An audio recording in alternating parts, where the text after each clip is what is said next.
For if there had been a law given which could have given life, verily righteousness should have been by the law.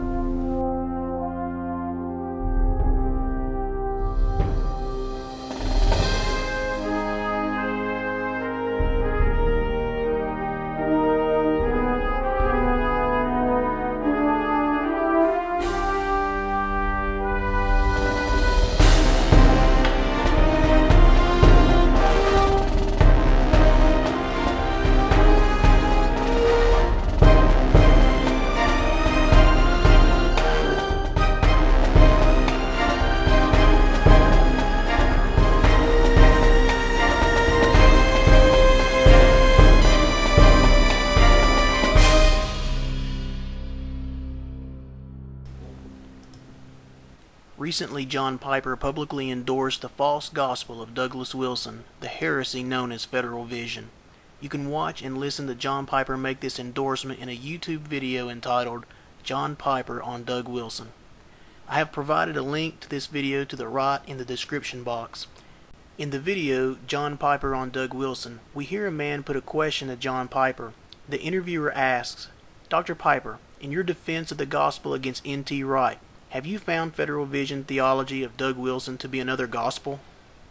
Before the man could even finish asking the question, John Piper enthusiastically answered, quote, "No, that's easy. Doug Wilson doesn't preach another gospel. Okay, I don't think N.T. Wright preaches a false gospel either. I think N.T. Wright preaches a very confusing gospel." End quote. So John Piper not only defends the heresy of Federal Vision with his answer, but Piper thinks it is easy to see that Federal Vision is the gospel truth. In reality, Federal Vision mixes the law and the gospel. It confuses justification with sanctification, and it destroys the essential doctrine of justification by faith alone. Before I demonstrate how Federal Vision does this, the viewer of this video needs to also pay attention to John Piper's endorsement of N.T. Wright's heresy known as the New Perspective on Paul, which also rejects the doctrine of justification by faith alone. John Piper defends N.T. Wright by saying, quote, "I don't think N.T. Wright preaches a false gospel either. I think N.T. Wright preaches a very confusing gospel." End quote. Let me quote a nice passage from John Calvin concerning those who preach confusion instead of the gospel. After all, the gospel is clear.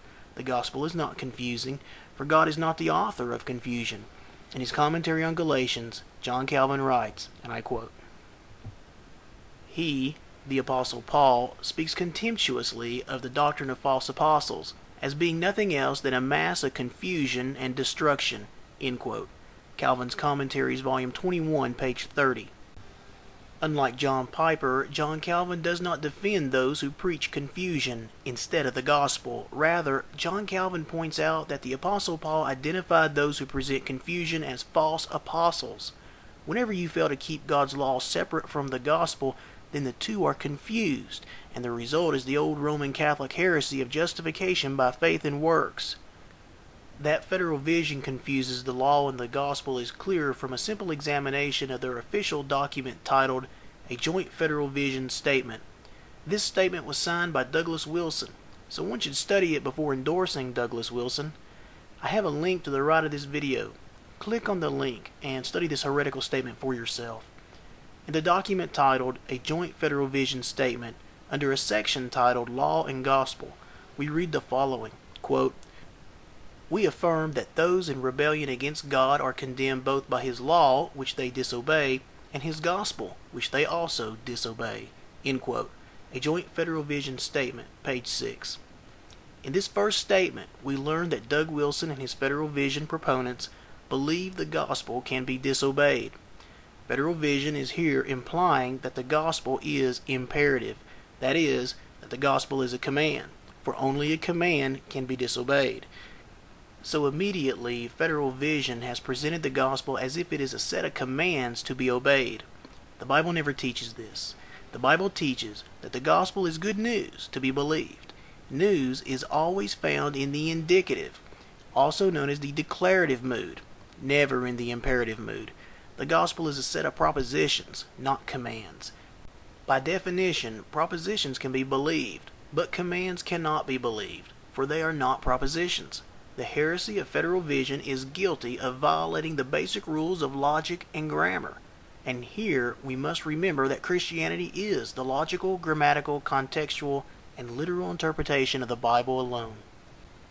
The document titled A Joint Statement on Federal Vision goes on to state, quote, "We deny that the law and the gospel should be considered as hermeneutics or treated as such," end quote. A Joint Statement on Federal Vision, page 6. In this statement, Federal Vision completely dismisses the Calvinist teaching of correctly distinguishing between the law and the gospel. The ability to read the Bible and to identify imperative and indicative statements is absolutely essential to biblical interpretation.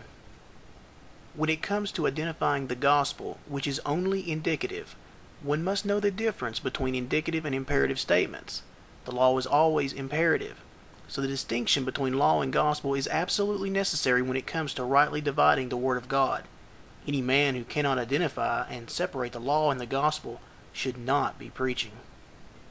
The Federal Vision statement goes on to say, quote, "We believe that any passage, whether indicative or imperative, can be heard by the faithful as good news, and that any passage, whether containing gospel promises or not, will be heard by the rebellious as intolerable demand," end quote.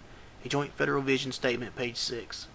So again, Federal Vision confuses the law and the gospel by claiming that any passage, despite it being indicative or imperative, can be heard as good news. This means that Federal Vision identifies the moral law of God, the Ten Commandments, to be the gospel. The Federal Vision assertion here is that the Ten Commandments can justify fallen sinful men. This completely contradicts the basic teaching of the Apostle Paul concerning justification, for Paul clearly states, quote, "Knowing that a man is not justified by the works of the law, but by the faith of Jesus Christ, even as we have believed in Jesus Christ, that we might be justified by the faith of Christ, and not by the works of the law. For by the works of the law shall no flesh be justified," end quote. Galatians chapter 2, verse 16. Paul has distinguished the law from the gospel, and Paul has separated the two. Paul does not identify the law as good news, but he clearly states, quote, "I do not frustrate the grace of God, for if righteousness come by the law, then Christ is dead in vain," end quote. Galatians chapter 2, verse 21. Federal Vision confuses the law and the gospel. Federal Vision frustrates the grace of God by viewing the law as gospel. Again, the Apostle Paul does not view the law as good news, but truthfully tells us that the law cannot justify any sinner. For Paul writes, quote, "If there had been a law given which could have given life, verily righteousness should have been by the law," end quote. Galatians chapter 3, verse 21. The Bible teaches that the law and the gospel are contradictories when it comes to how a man is justified before God. John Calvin wrote, quote, "To be justified by our own merit and to be justified by the grace of another are two schemes which cannot be reconciled. One of them must be overturned by the other. The contradiction between law and faith lies in the matter of justification. You will more easily unite fire and water than reconcile these two statements, that men are justified by faith and that they are justified by the law. The law is not of faith. That is, it has a method of justifying a man which is wholly at variance with faith." End quote. Calvin's Commentaries, volume 21, page 90. John Calvin continues, quote, "If the inheritance be of the law, his opponents," Paul's opponents, "might still reply that nothing was farther from their intention than to weaken or disannul God's covenant. To deprive them of every kind of subterfuge, he comes forward with the assertion that salvation by the law and salvation by the promise of God are wholly inconsistent with each other. Beyond all doubt, he excludes works of every description.